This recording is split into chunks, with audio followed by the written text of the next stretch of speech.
Hello everyone, today I'll show you how to install Sony headphones app for Sony LinkBuds.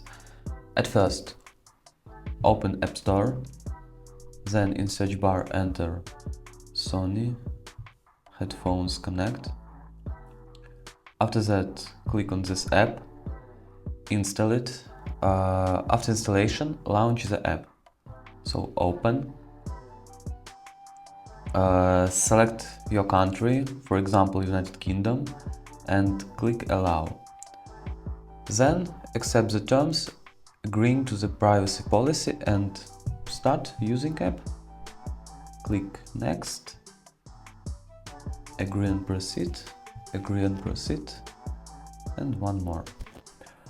Then you can click allow or don't allow depending on your own personal preferences.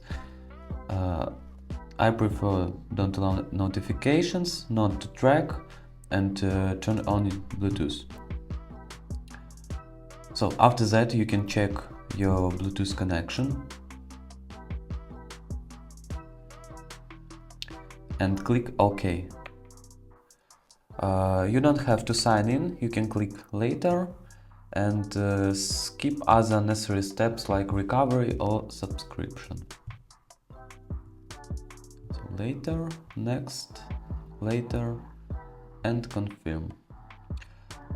Click go to my device, and now you have access to all the features of the app, from checking the battery level to using the voice assistant. The battery percentage will be displayed both in the app and on the icon, here and here. So when you don't use the earbuds, you can put them back in a case and the app will automatically turn off and remain on your home screen for future use. I hope this video was very helpful for you. Thanks for watching, bye!